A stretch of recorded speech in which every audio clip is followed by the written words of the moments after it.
Hello, everyone, and thank you so much for tuning in. My name is Precious Foreman, and I am here with the incredible Dr. Finestack of the International and US RADLD groups, which is for raising awareness for developmental language disorder. Try saying that 5 times fast. Anyways, I'm super excited to be here today. So how are you, Les? I'm good. I'm very good. It's summer. It's a Friday, so feeling good. How are you? I'm doing well as well. So the first question I want to ask is, for everyone who may not know, what is DLD, or developmental language disorder? Yeah, so DLD stands for developmental language disorder. And individuals with DLD have difficulty learning language and have difficulty with language skills. So this is anything from, you can think of little kids learning their very first words. It's hard. So kids with DLD, it'll take them longer to gain their first words. And then as they get older, they're having difficulty combining words together. Like early elementary school kids might have difficulty not only with vocabulary, but also grammar. So being able to put like the past tense ed ending when you're talking about something that already happened, just kind of omitting those, not seeing these tiny pieces that are required in English and in other languages. So it spans all languages. And there's no known reason for kids having DLD, right? So we know there's genetic component, but it's not the case that these are kids that have a seizure disorder or some other disability that accounts for their weaknesses in language learning. As a whole, these are just kids that have trouble learning language and need additional supports. Oh, wow. So how does DLD differ from other language disorders such as dyslexia and such? Great question.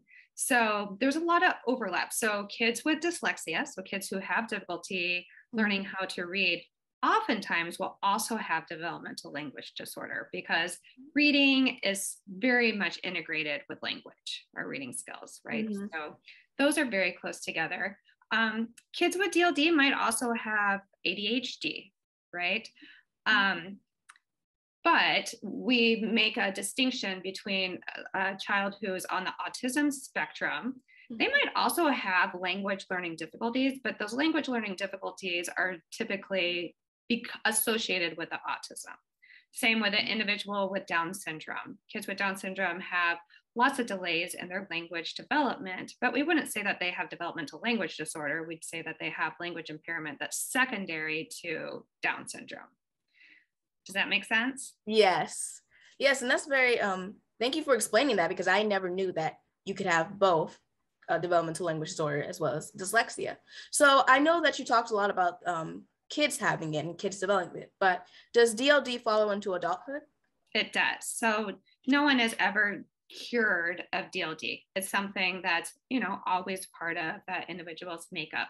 And the way it looks changes over time. Right. So like I described before, for a little kid, that might be difficulty with their words. For older adult, it might be that when someone is giving them lots of information at once, they're not able to catch on to all of it. They need people to slow down, might need things explained in a different way. So it just it definitely changes over time, but it's always there. Oh, wow. So since this is a lifelong disorder or something Condition. That cannot be cured. Yes. How would this affect someone in the performing arts? That's a great question. So you could think of someone, depending on the art form that it is, but I could see someone who's, having to learn a script, right? That might be challenging and might need some other supports and maybe some more visuals or, just other supports in order to be able to memorize that script. Might be an example. And so how did you come to find the RADLD and what made you want to join? Great question. So I've been working with kids with developmental language disorder for many, many years. So before I got my PhD, I worked at a private school for kids with learning disability. And learning disability is really tied into DLD, right? So those are kids that have trouble learning language as part of their learning disability. There's that overlap between LD, learning disability, and DLD. So I was a practitioner for a couple of years working specifically with kids with DLD. And then when I started my PhD, I wanted to find interventions that we could use for that particular population for kids with DLD. So I've just been a part of that community.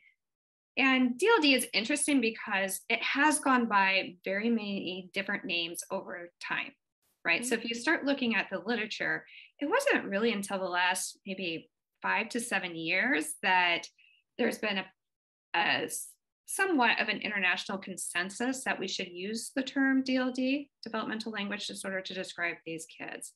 In the past, they've also been described as kids with specific language impairment, primary language impairment, speech or language impairment, expressive language disorder, receptive language disorder, just depending on, if it's in the school system or insurance. So it has been around. It's not like a new diagnosis, but the terminology is kind of new. And so what is the most moving or impactful thing that you've learned while working with raising awareness for developmental language disorder? I know that's a mouthful. RADLD is the short term, right? So because not many people know about DLD, and this includes speech language pathologists, clinicians, because it has been called so many different things. So the US group is really trying to educate clinicians about the terminology that we can use to describe these kids that, in the past have been described with other terms. And we're trying to say that this is, whatever your insurance, criteria is, or the schools, they have different eligibility criteria. We're saying that we can also use the term DLD. And the huge benefit to that is really for the kids and the families, because it gives them an identity, right? Say, okay, I have DLD. This is what it is. For parents, they can then just go to these resources for kids with DLD, for families with DLD. And there's so much information there. It's going to allow families to connect with each other. Because in the past, it's like, I don't know, my kid has trouble learning language, but there wasn't a clear group or entity that they were really tied to. So our hope is that it's really going to help advocacy and improve the services for individuals with DLD. I love that. Yeah. But so as we're talking about families and parents surrounding kids with DLD, how could someone support a friend or a sibling or even their own child with this language disorder? Yeah, I mean, so definitely being a supportive friend, being able to, acknowledge that I see you're having difficulty with this, do you want to talk about it more? Are there certain things that I could do to help you? For as a communication partner, it might be something like checking in. Like, did you understand what I just said? Do you need me to say that again? Do you need me to say it a different way to help you? If you see any signs of confusion, to kind of step back and like, okay, I acknowledge that maybe that was too much. I can fix this. And, not giving too much information at once, maybe talking a little bit slower again, if you're noticing confusion. Using lots of notes, writing things down, so there's lots of reminders, can be helpful. That's great. So I know that you're part of the international RADLD group. So I want to ask, how have you found it differently through the different countries coming together, different than the US group and the national group? Yeah, that's a great question, because the terminology DLD, though it's internationally kind of among English speaking communities, countries, has been accepted, it's really coming out of the UK, United Kingdom. And in the UK, people are much more on board with using the terminology. And the United States has been a little bit slow. So that's why we're still trying to get on board. So it's been interesting to see where other countries are with their usage of the term DLD, and then bringing that back to the US group and saying, okay, how can we get us to that same point? And what makes the most sense for clinicians and families here in the United States? So how could someone help to raise awareness of DLD and support the groups? Yeah, so we have one of the big events that we try to do is a Light Up the Bridge event. So I think I have to double check what the date is for this year, but I think it's usually October 15th is DLD Day, our official DLD Day. And that's where we try to bring attention to DLD by doing Light Up the Bridge events. So that's where in your community, if there's a bridge with lights, you can apply to get the RADLD colors displayed, which are purple and yellow. So we did that here last year in Minneapolis over bridge that goes over the Mississippi, which is pretty cool. And it brought people together like, okay, why are we here? What's DLD? It's an opportunity to talk about that. And then within schools, you know, you can work with the speech language pathologist to learn more about DLD and to help bring advocacy and more attention to it.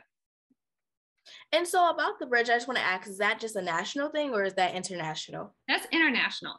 Oh, wow. Yeah. Well, thank you so much for talking with me. Is there anything else that you want to say before we close? No, it's been wonderful meeting you and chatting with you, and anything I can do to help support kids with DLD, I'm all for. So always feel free to reach out to me. Well, thank you so much. And thank you guys so much for listening. And make sure to, on October 15th, light up your bridge to spread awareness about dyslexia, developmental language disorder, or RADLD. Thank you again, Liz. Thank you.